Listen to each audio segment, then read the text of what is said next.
पूरा नाम बताइए। दिनकर जी का पूरा नाम है Ramdhari Singh Dinkar. Ramdhari Singh Dinkar, option number B सही है। नेक्स्ट क्वेश्चन देखते हैं। दिनकर जी का जन्म कब और कहाँ हुआ था? 23 सितंबर 1908 में, Simaria Begusarai Bihar. Option number A सही है।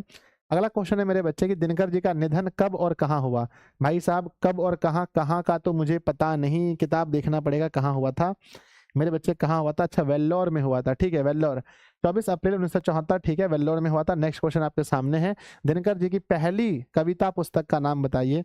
बच्चों हम लोगों ने पढ़ा था, पहली किताब पुस्तक का नाम है प्रणभंग। बच्चों नेक्स्ट क्वेश्चन देखते हैं।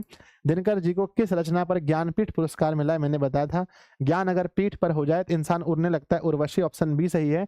अगला बच्चों, क्रांति का कवि और ओज और पोरुष का कवि किसे माना जाता है? क्रांति का कवि माना जाता है रामधारी सिंह दिनकर को। ऑप्शन नंबर ए सही है। नेक्स्ट है बच्चों, अर्धनारीश्वर पाठ के रचनाकार कौन है? Ramdhari Singh Dinkar. Option number A सही है। अगला क्वेश्चन, विद्यार्थी जी दिनकर किस विश्वविद्यालय के है ना कुलपति थे? बच्चों नहीं, कुलपति नहीं, उप कुलपति होना चाहिए मेरे ख्याल से, उप लगा देना यहाँ पर। उप कुलपति कहाँ के थे? भागलपुर के थे। ऑप्शन नंबर ए सही है। अगला क्वेश्चन है, दिनकर जी ने किस विषय में स्नातक परीक्षा पास की थी? यानी बीए का एग्जाम किस विषय में? इतिहास विषय में इन्होंने बीए किया था। भाई साहब दिनकर की श्रेष्ठ श्रेष्ठ काव्य रचना किसको मानते हैं? सबसे श्रेष्ठ काव्य रचना कौन सी है? मेरे ख्याल से सबसे श्रेष्ठ काव्य रचना अगर इनकी कोई है तो वह है बच्चों कुरुक्षेत्र, बहुत फेमस है कुरुक्षेत्र। ऑप्शन नंबर सी बच्चों अगला आता है, दिनकर किस युग के कवि थे? तो बच्चों मैंने बोला था छायावादोत्तर युग के। ऑप्शन नंबर बी सही है। अगला क्वेश्चन आपके सामने है कि नारी का जीवन मरण किस पर टिका हुआ है? भैया मेरे, नारी का जीवन और मरण पुरुष के ऊपर टिका हुआ है ऐसा, लेकिन हाँ शहर की एक ठो लड़की बहुत बीक होती है, बहुत जहर होती है, बहुत खतरनाक होती है, बहुत भयानक होती है, काल दुकाल दारुण सब कुंभाती कुसाजू होती है, बड़ा खतरनाक होती है। शहर में बड़ा मामला गड़बड़ है। शहर के आजकल तो मोबाइल देख देख के गांव सब में गड़बड़ गड़बड़ हो गई है। पुरुष यदि वृक्ष है तो नारी क्या है? पुरुष अगर वृक्ष है तो नारी लता है। ऑप्शन नंबर सी सही है। अगला क्वेश्चन है, प्रेमचंद के अनुसार पुरुष में नारी का गुण आने से क्या हो जाता है? पुरुष में अगर नारी का गुण आ जाए तो वह देवता बन जाता है। नारायण नारायण। नारी की पराधीनता कब से शुरू हुई? तो नारी की पराधीनता शुरू हुई बच्चों कृषि के आविष्कार के बाद। कृषि का हैप्पी बर्थडे हुआ, मामला गड़बड़। पत्नी पति को किस दृष्टि से देखती है? पत्नी पति को किस दृष्टि से देखती है? जिस दृष्टि से लता वृक्ष को देखती है कि हे भगवान कहीं वृक्ष ना गिर जाए, जैसे ही वृक्ष गिरेगा मेरा काम तमाम है। अगला क्वेश्चन देखते हैं, नर और नारी का, है ना, नर यदि नदी का प्रवाह है तो नारी क्या है? नर अगर नदी का प्रवाह है तो नारी लहर है, लहर है ना, लहर है बच्चों, लहर है। और कुछ कुछ नारी जहर है, कुछ कुछ नारी जहर है। आगे बढ़ते हैं मेरे बच्चे, कहते हैं कि अर्धनारीश्वर किसे कहा जाता है? तो अर्धनारीश्वर मेरे बच्चे, है ना, शंकर भगवान को कहा जाता है। अगला क्वेश्चन है, अर्धनारीश्वर में किसका समन्वय होता है? पुरुष का, नारी का, दोनों का। अर्धनारीश्वर का मतलब ही होता है दोनों का। अगला क्वेश्चन है ना, सभ्यता का पहला सोपान किसे कहा गया है? सभ्यता का पहला सोपान किसे कहा गया है मेरे बच्चे? सभ्यता का सभ्यता का पहला सोपान कहा गया है कृषि का आविष्कार, कृषि का विकास। अगला क्वेश्चन है मेरे बच्चे, निवृत्ति मार्ग और प्रवृत्ति मार्ग किस धर्म से हैं? तो बच्चों जहां तक हम लोग को लगता है कि दोनों तो बौद्ध धर्म से ही होने चाहिए। Option number B. और देख लो कहीं जैन धर्म से ना हो जाए, मामला गड़बड़ हो जाएगा। बौद्ध धर्म से। अगला क्वेश्चन देखते हैं बच्चों, पति यदि प्रवाह है तो पत्नी क्या है? पति, माफ कीजिएगा, पति यदि विचार है, पति विचार है तो पत्नी भावना है, पत्नी भावना है मेरे बच्चे। अर्धनारीश्वर में किसका कल्पित रूप है?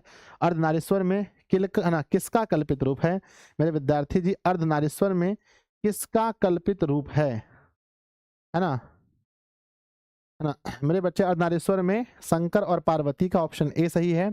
अगला मेरे बच्चे, पुरुष यदि पुरुष यदि दिन की तेज धूप है तो नारी क्या है? पुरुष अगर धूप है तो नारी मेरे बच्चे, नारी क्या है? नारी शीतल चांदनी है, नहीं, है ना। अगर पुरुष धूप है तो नारी क्या है? नारी मेरे बच्चे शीतल चांदनी है, शीतल चांदनी। ऑप्शन नंबर डी सही है, शीतल चांदनी। अगला, बुद्ध और महावीर नारियों को कौन सा अधिकार दिए थे? बुद्ध और महावीर ने कौन सा अधिकार दिया था? तो बच्चों भिक्षुणी बनने का दिया था। अगला क्वेश्चन है, आनंद कौन था? आनंद कौन था? भगवान बुद्ध का शिष्य था, भगवान बुद्ध का शिष्य था। नारी और नर को क्या माना गया है? नारी और नर को एक ही द्रव की ढली दो प्रतिमाएं, एक ही द्रव की ढली दो प्रतिमाएं। दिनकर को किस रचना पर साहित्य अकादमी पुरस्कार मिला है? दिनकर को साहित्य अकादमी पुरस्कार 100 से साहित्य और 100 से संस्कृति के 4 अध्याय। अगला है बच्चों, भारत भारत चीन युद्ध के क्रम में दिनकर ने कौन सी रचना लिखी है? मेरे बच्चे, भारत और चीन के युद्ध के क्रम में कौन सी रचना लिखी है? प्लीज कमेंट बॉक्स में आप लोग लिखिए, मुझे नहीं पता है मेरे बच्चे। शायद कमेंट बॉक्स में लिखिए कि बच्चों भारत और चीन के युद्ध में कवि ने कौन सी रचना लिखी है? मुझे नहीं पता है, मुझको ना पूछो ना, मुझको नहीं पता है, मुझे नहीं पूछो ना। बता मेरे बच्चे क्या होगा? सर जी कुरुक्षेत्र, गुरुजी हुंकार, गुरुजी सी छोड़ रहे हैं, है ना? अरे 100% को है तो बोलो राहुल, 100% है तो कोई बोलो। सर डी होगा, कुमार कह रहा है, ठीक है।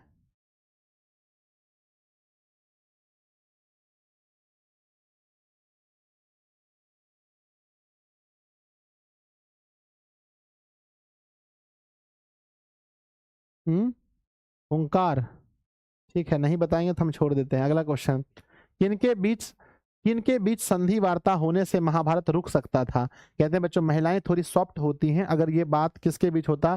कुंती और गांधारी के बीच होता तो महाभारत रुक सकता था। अगला मेरे बच्चे की प्रेमचंद, देखो कई बार तो इनके बीच का रुक सकता है, लेकिन घर में जो मामला गड़बड़ाता है आपको पता है, घर में जितना मामला गड़बड़ाता है उस सब में ना इन दोनों के बीच बात होता है। ध्यान दीजिएगा, ये तो सही बात है, यहाँ लिखा हुआ है कि किनके बीच अगर संधि वार्ता होता तो महाभारत रुक जाता, तो आप ठीक लिखे हैं कुंती और गांधारी। लेकिन आजकल कलयुग है, उस समय क्या था? उस समय मेरे बच्चे सतयुग चल रहा था, है ना? उस समय की बात है, बात उसमें द्वापर की बात है। लेकिन बच्चों अभी कलयुग है, अभी जो कलयुग है, अभी जो महा खतरनाक लड़ाई झगड़ा हो रहा है वो बच्चों दूठो ना, वो दो महिला अगर बात हो गया, दो महिला में बच्चों थोड़ा सा भी बात हो गया तो बच्चा उठा पटक्कन होने लगता है, मामला गंभीर है। अभी का बात मत समझना, ये बहुत पहले का मामला है, अभी खेला खराब है। प्रेमचंद के अनुसार नारी में पुरुष का गुण आने से वह क्या बन जाती है? बेचारी राक्षसी बन जाती है, वो प्रेमचंद का कहना है, हम नहीं मानते हैं। यातियों के काल में नारी किसका खान मानी जाती थी? नारी बच्चों विकारों का खान मानी जाती है, नारी में अवगुण है, विकारों का खान है। हो गया समाप्त। बताइए बच्चों कैसे